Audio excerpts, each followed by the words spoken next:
Hello everyone, स्वागत है आप सभी को आपके प्यारा सा यूट्यूब चैनल कृतज्ञ क्लासेस पे। सो बच्चों, आप सभी को मालूम है कि अभी सेकेंड टर्मिनल का एग्ज़ाम चल रहा है, तो उसका हम लोग 10th क्लास के सोशल साइंस के आंसर को देखने वाले हैं। देखिए, बहुत सारे स्कूल में है जो कि अभी एग्ज़ाम हुआ है और बहुत सारे स्कूल में अभी एग्ज़ाम नहीं भी हुआ है। तो यदि आपका एग्ज़ाम हो गया है तो आप यहाँ से मिला सकते हैं कि आपका कितना सही हुआ है, और यदि आपका एग्ज़ाम नहीं हुआ है तो सेम आपको क्वेश्चन देखने को मिलेगा। तो आप सभी इसे अंत तक देख लीजिए। और ऐसे भी ये सभी क्वेश्चन है जो कि बहुत ही इम्पोर्टेंट है, और इसमें से बहुत सारा प्रश्न आपको डायरेक्ट फाइनल एग्ज़ाम में देखने को मिलेगा, फाइनल बोर्ड एग्ज़ाम में। इसलिए आप सभी इसे अंत तक जरूर देख लीजिए। शुरू करते हैं। फर्स्ट क्वेश्चन देखिए। चलिए, फर्स्ट क्वेश्चन पे ध्यान दीजिए। इससे पहले यदि आप चैनल पे पहली बार आए होंगे तो प्लीज़ चैनल को सब्सक्राइब करके ऑल नोटिफिकेशन को ऑन कर लीजिए, और नीचे लाइव चैट में आप लोग आंसर बताते रहिएगा यदि आपको जिस भी क्वेश्चन का आंसर मालूम होगा तो। और यहाँ पेन वाला नहीं दिखेगा क्योंकि इसमें गलत भी हो सकता है। तो चलिए देखते हैं, शुरू करते हैं। फर्स्ट नंबर क्वेश्चन है, दक्षिण अफ्रीका से गांधी जी किस वर्ष भारत आए? ऑप्शन ए है 1891, option B 1893, option C 1915, option D 1916। दक्षिण अफ्रीका से गांधी जी किस वर्ष भारत वापस आए थे? तो 1915 ईस्वी में आए थे। कब आए थे? 19 जनवरी 1915 को। 19 जनवरी 1915 को आए थे। Option number A correct answer है। नेक्स्ट देखिए, सेकेंड क्वेश्चन, आर्म्स एक्ट किसने लागू किया था? ऑप्शन ए है डलहौजी ने, ऑप्शन बी कैनिन ने, ऑप्शन सी लिटन ने, ऑप्शन डी रिपन ने। आर्म्स एक्ट किसने लागू किया था? तो आर्म्स एक्ट लागू किया गया था लॉर्ड लिटन के द्वारा। किसके द्वारा? लिटन के द्वारा 1878 ईस्वी में आर्म्स एक्ट लागू किया गया था। आप लोग याद रखिएगा। चलिए आगे देखते हैं। 3 नंबर क्वेश्चन, राष्ट्रीय श्रम आयोग की स्थापना किस वर्ष हुई? Option A 1948, option B 1958, option C 1962, option D 1965। तो यहाँ पे फटाफट से आंसर को देखते चलते हैं। चलिए, 3 का आप लोग को आंसर मालूम होगा तो बताइए। देखिए, राष्ट्रीय श्रम आयोग की स्थापना किस वर्ष हुई थी? तो 1962 में राष्ट्रीय श्रम आयोग की स्थापना हुआ था। ऑप्शन नंबर सी इसका करेक्ट आंसर है। अगला देखिए, 4 नंबर क्वेश्चन, 10 घंटे का आंदोलन कहाँ चला था?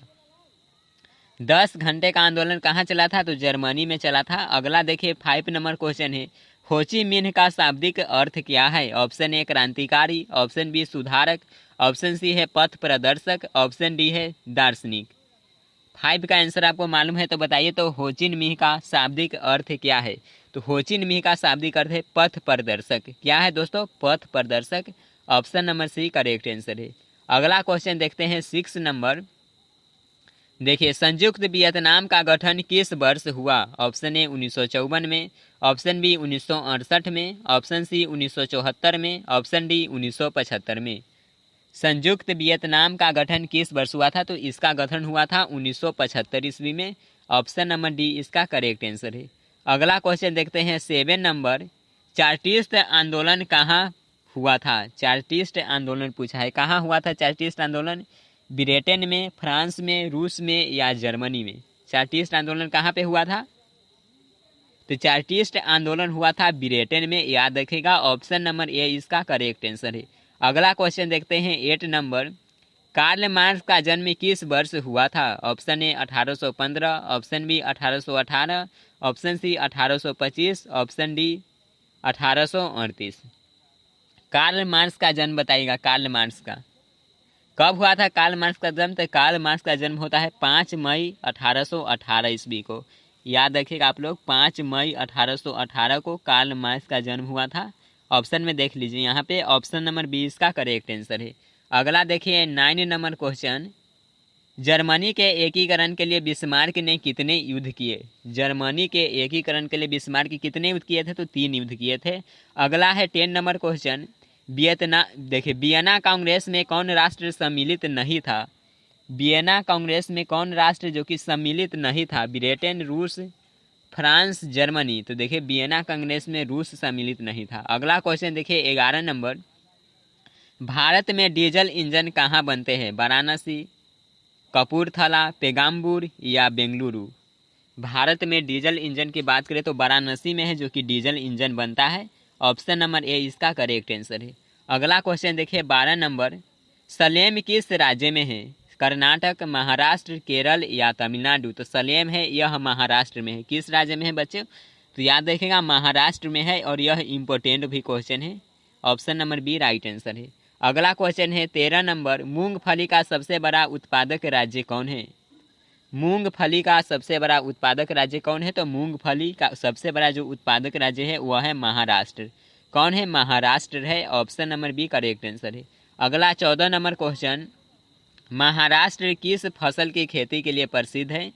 तो महाराष्ट्र की बात करें तो देखिए मूंगफली का सबसे जो ज़्यादा उत्पादन है वो महाराष्ट्र तो करता ही है, और साथ ही साथ जो कपास का उत्पादन है ये भी महाराष्ट्र में सबसे ज़्यादा होता है और कपास की खेती के लिए प्रसिद्ध है। Option number B right answer है। अगला क्वेश्चन है 15 नंबर, निम्न में से कौन आणविक शक्ति केंद्र है? आणविक शक्ति केंद्र पूछा है, आपको मालूम है तो जल्द से आंसर दीजिएगा। आणविक शक्ति केंद्र कौन है? तो नरोरा है। अगला देखिए 16 नंबर क्वेश्चन, भारत में लगभग कितने लोग खनन कार्य में लगे हुए हैं? ऑप्शन ए है 8 lakh, option B 12 lakh, option C 16 lakh, option D 20 lakh. तो भारत की बात है तो लगभग यहाँ के 20 लाख लोग हैं जो कि खनन कार्य में लगे हुए हैं। Option number D right answer हो जाएगा। अगला है 17 नंबर क्वेश्चन, निम्न में कौन वन्य जीव नहीं है? ऑप्शन ए भेड़िया, ऑप्शन बी भालू, ऑप्शन सी हाथी, ऑप्शन डी गाय। के वन्य जीव पूछा है जो कि वन्य जीव नहीं है, भेड़िया, भालू, हाथी, गाय। कौन हो जाएगा? तो गाय। गाय क्या है? तो यह एक पालतू जानवर है। ऐसे तो हाथी को भी लोग पालते हैं, पालने के लिए तो सभी चीज़ को पालते हैं, लेकिन यहाँ पे वन्य जीव की बात करें तो गाय है जो कि वन्य जीव की श्रेणी में नहीं आता है। ऑप्शन नंबर डी इसका राइट आंसर हो जाएगा। अगला क्वेश्चन देखते हैं 18 नंबर, भाखड़ा नंगल बांध किस नदी पर बना है? और यह VVI क्वेश्चन है, याद रखना है ये क्वेश्चन को आप लोग को। भाखड़ा नंगल बांध किस नदी पर है? तो यह सतलज नदी पर है। किस नदी पे? सतलुज नदी पे। नेक्स्ट है 19 नंबर क्वेश्चन, बिहार में प्रायः कैसी मिट्टी पाई जाती है? ये भी क्वेश्चन इंपॉर्टेंट है। ऑप्शन ए लाल मिट्टी, ऑप्शन बी काली मिट्टी, ऑप्शन सी जलोढ़ मिट्टी, ऑप्शन डी है लेटेराइट मिट्टी। काली मिट्टी का दूसरा नाम पूछे तो याद रखेगा रेगूर मिट्टी। काली मिट्टी का दूसरा नाम क्या है? तो रेगूर मिट्टी, और यह है जो कि कपास के खेती के लिए उपयुक्त है। काली मिट्टी पूछे या रेगूर मिट्टी किस खेती के लिए उपयुक्त है? कपास की खेती के लिए। और जो बिहार में मिट्टी पाई जाती है वह जलोढ़ मिट्टी पाई जाती है। कौन सी मिट्टी? जलोढ़ मिट्टी। ऑप्शन नंबर सी करेक्ट है। अगला है 20 नंबर क्वेश्चन, इनमें से कौन मानवकृत संसाधन है? सड़क, नदी, वन, खनिज। चलिए बिल्कुल सिंपल सा क्वेश्चन है। कौन इसमें ऑप्शन आपको दिख रहा है जो कि मानव के द्वारा बनाया गया है? कौन है इसमें से? तो सिंपल है सड़क। क्या हो जाएगा? सड़क, road. Option number A correct answer है। अगला है 21 नंबर क्वेश्चन, सुनामी किस भाषा का शब्द है? ऑप्शन ए है हिंदी, ऑप्शन बी अंग्रेजी, ऑप्शन सी जापानी, ऑप्शन डी अरबी। सुनामी आप लोग पढ़े होंगे। और देखिए आपको आपदा प्रबंधन का एक इम्पोर्टेंट है जो कि ऑब्जेक्टिव का क्लास हुआ है, तो वो भी क्वेश्चन है जो कि आपको मिल जाएगा प्लेलिस्ट में। ज्योग्राफी के प्लेलिस्ट में जाइएगा तो आपको मिल जाएगा, उसे देख लीजिएगा। और जो यहाँ पे पूछा है सुनामी, तो सुनामी जापानी भाषा का शब्द है। किस भाषा का शब्द है? तो याद रखिएगा जापानी भाषा का। अगला 22 नंबर क्वेश्चन है, निम्न में से कौन प्राकृतिक आपदा है? ऑप्शन ए दंगा, ऑप्शन बी आतंकवाद, ऑप्शन सी महामारी, ऑप्शन डी इनमें से सभी। चलिए बताइए तो इनमें से कौन आपको प्राकृतिक आपदा दिख रहा है? तो दंगा बिल्कुल भी प्राकृतिक आपदा नहीं है, आतंकवाद बिल्कुल भी नहीं है, लेकिन महामारी है जो कि प्राकृतिक आपदा है। और इनमें से सभी दिया है, और ये बच्चे इनमें से सभी लगाए, बिल्कुल गलत हो गया है। देखिए पूछा है कि प्राकृतिक आपदा है, तो महामारी है जो कि प्राकृतिक आपदा है। ऑप्शन नंबर सी इसका राइट आंसर है। अगला क्वेश्चन देखिए 23 नंबर, भारत में आपातकाल किस वर्ष लागू हुआ? तो भारत में आपातकाल लागू होता है 1975 ईस्वी में। कब होता है? 1975 में। Option number A correct answer है। नेक्स्ट 24 नंबर क्वेश्चन देखिए, भारतीय जनता पार्टी के प्रथम अध्यक्ष कौन थे? Option A Lal Krishna Advani, option B Atal Bihari Vajpayee, option C Rajnath Singh, option D इनमें से कोई नहीं। तो भारतीय जनता पार्टी के जो प्रथम अध्यक्ष है वह है अटल बिहारी वाजपेयी। अगला चलिए अभी यार नेक्स्ट क्वेश्चन पे ध्यान दीजिए। 25 नंबर क्वेश्चन है, मुख्य निर्वाचन आयुक्त की नियुक्ति कौन करता है? मुख्य निर्वाचन आयुक्त की नियुक्ति कौन करता है? प्रधानमंत्री, संसद, राष्ट्रपति या मंत्रिमंडल। कौन करता है? तो राष्ट्रपति करता है। ऑप्शन सी करेक्ट आंसर है। नेक्स्ट क्वेश्चन देखिए 26 नंबर, यूरोपीय संघ का मुख्यालय कहाँ है? तो यूरोपीय संघ का मुख्यालय है वह है ब्रुसेल्स में। कहाँ पे है? ब्रुसेल्स में। Option number D. Next 27 number question पे ध्यान दीजिए। सोवियत संघ का विघटन कब हुआ? ऑप्शन ए देखिए, ऑप्शन ए है 1959 ईस्वी में। ऑप्शन नंबर बी देखिए 1969 दिया है, 1969 ईस्वी में। ऑप्शन बी है 1979 ईस्वी में। ऑप्शन नंबर सी देखिए 1989 ईस्वी में। ऑप्शन डी है 1991 ईस्वी में। तो सोवियत संघ का विघटन हुआ था वह 1991 ईस्वी में हुआ था। ऑप्शन नंबर डी इसका करेक्ट आंसर है। नेक्स्ट क्वेश्चन देखते हैं 28 नंबर। नर्मदा बचाओ आंदोलन संबंधित है। ऑप्शन ए है पर्यावरण, ऑप्शन बी शिक्षा, ऑप्शन सी भ्रमण, ऑप्शन डी उर्वरक। चलिए बताइए 28। देखिए नर्मदा बचाओ आंदोलन पूछा है तो किससे संबंधित है? तो पर्यावरण से संबंधित है। Option number A correct answer है। अगला क्वेश्चन देखेंगे 29 नंबर। चलिए 29 नंबर क्वेश्चन देखिए। राष्ट्रीय पुनर्वास नीति कब लागू की गई? राष्ट्रीय पुनर्वास नीति पूछा है। चलिए आप लोग इसका आंसर दीजिएगा 29 का। कब लागू हुआ था? तो 2003 में हुआ था। अगला है 30 नंबर क्वेश्चन। भारत एक राष्ट्र है। ऑप्शन ए दिया है धार्मिक, ऑप्शन बी धर्मनिरपेक्ष, ऑप्शन सी विकसित, ऑप्शन डी सांप्रदायिक। तो देखिए भारत की बात करें तो भारत धर्मनिरपेक्ष देश है। कैसा है? कैसा देश है? तो धर्मनिरपेक्ष। राष्ट्र का है या देश का है तो धर्मनिरपेक्ष है। और विकसित नहीं है, विकसित यहाँ पे दिया है विकासशील है। भारत है क्या है? तो यह विकासशील है। अगला क्वेश्चन देखिए 31 नंबर। नगर निगम के प्रधान को क्या कहा जाता है? ऑप्शन ए है महापौर, ऑप्शन बी प्रधान, ऑप्शन सी निगमपति, ऑप्शन डी प्रमुख। तो नगर निगम के प्रधान को बोला जाता है महापौर। क्या बोला जाता है? तो महापौर बोला जाता है। अगला है 32 नंबर क्वेश्चन। भारत में कितने राष्ट्रीय बैंक है? तो भारत में राष्ट्रीय बैंक की बात करें तो 19 है, 19। चलिए नेक्स्ट क्वेश्चन देखते हैं 33 नंबर। 33 नंबर क्वेश्चन देखिए। भारत में सहकारिता आंदोलन कब प्रारंभ हुआ? भारत में सहकारिता आंदोलन प्रारंभ पूछा है तो 1904 में प्रारंभ हुआ था। ऑप्शन नंबर ए। अगला 34 नंबर क्वेश्चन। विनिमय के कितने रूप है? तो विनिमय के रूप पूछे तो 2 रूप है, क्रय या विक्रय। Option number B. नेक्स्ट है 35 नंबर क्वेश्चन। आय एवं उपभोग के अंतर को क्या कहते हैं? पूछा है कि आय और उपभोग के अंतर। आय मतलब जो आप इनकम कीजिएगा, क्या किए? आप इनकम किए। और उपभोग मतलब हो गया कि आप खर्च किए। क्या किए? उपभोग मतलब खर्च किए। तो आप जो इनकम किए, मानिए यहाँ पे 100 रुपया इनकम किए तो और खर्च कर दिए 70 रुपया, तो इसमें से जो बचेगा उसे क्या बोलेंगे?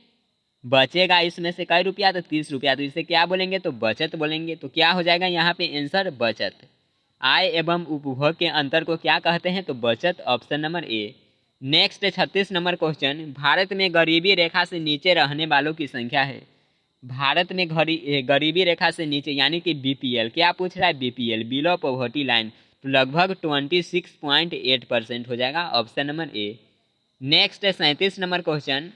विकसित देश का उदाहरण है। ऑप्शन ए है Nepal, option B Bangladesh, option C Sri Lanka, option D Britain. तो विकसित देश है यह, इसमें से ब्रिटेन है। ऐसे आप लोग याद रखेगा अमेरिका भी विकसित देश ही है। कौन? अमेरिका।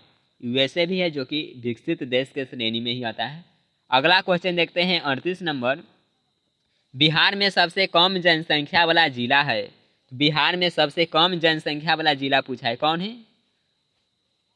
कौन है? तो वह शिवहर है। सबसे कम जनसंख्या पूछे तो कौन है? तो शिवहर है। और नहीं, यहाँ पे जनसंख्या की बात किया है। चलिए जनसंख्या की बात करें, सबसे ज़्यादा प्रति व्यक्ति आय की बात करें, सबसे कम प्रति व्यक्ति आय तो शिवहर की प्रति व्यक्ति है जो कि सबसे कम है। और जनसंख्या पूछा है तो आप लोग इसका बताइएगा तो जनसंख्या कहाँ पे सबसे कम है इसे बता दीजिएगा। अगला है 39 नंबर क्वेश्चन। मानव विकास सूचकांक में भारत का क्या स्थान है? मानव विकास सूचकांक में भारत के स्थान पूछा है एसडीआई में। किसमें? एसडीआई में, ह्यूमन डेवलपमेंट इंडेक्स में भारत का स्थान पूछा है। तो देखिए यह है जो कि बढ़ते घटता रहता है, कभी ऊपर भी हो जाता है कभी नीचे भी हो जाता है। तो इसका आप लोग देख लीजिएगा, इसे नहीं देखें अभी फिलहाल में। अगला देखिए 40 नंबर क्वेश्चन। विनिमय का सर्वोच्च माध्यम है। तो जो विनिमय का सर्वोच्च माध्यम है वो है मुद्रा। क्या है? मुद्रा। वस्तु विनिमय प्रणाली तो प्राचीन काल में चलता था जिसमें कि बहुत सारा कठिनाई आता था। चेक, जो कि चेक भी तो नहीं है, शपथ पत्र भी नहीं, मुद्रा है जो कि विनिमय का सर्वोच्च माध्यम है। अगला है 41 नंबर क्वेश्चन। रंपा विद्रोह कब हुआ था?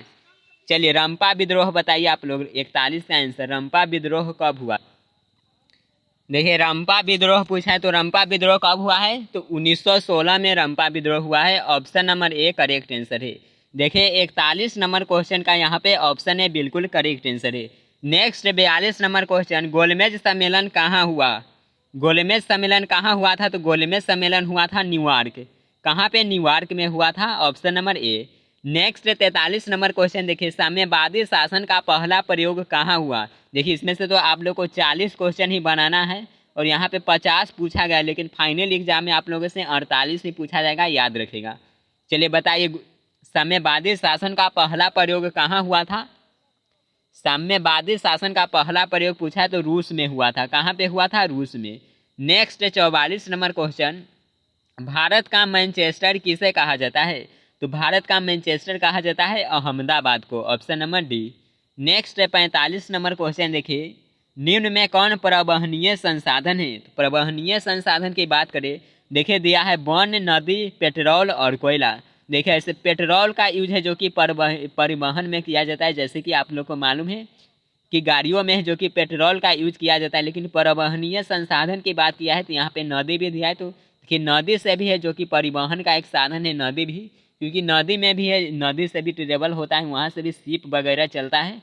देखिए इसमें पेट्रोल होगा या नदी होगा, ऐसे यहाँ पे चांस है पेट्रोल का है तो पेट्रोल ही लगा दीजिएगा।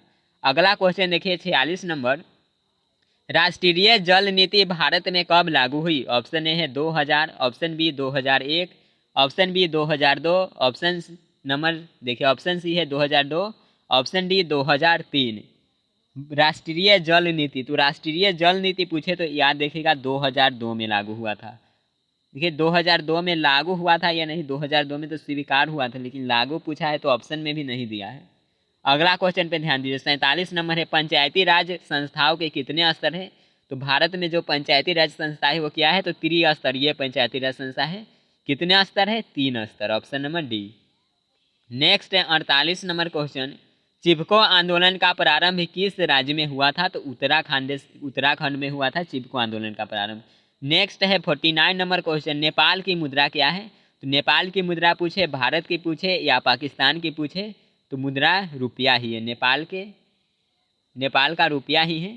अगला क्वेश्चन देखिए 50 नंबर, भारतीय रिजर्व बैंक की स्थापना कब हुई थी? तो इसकी स्थापना 1935 में।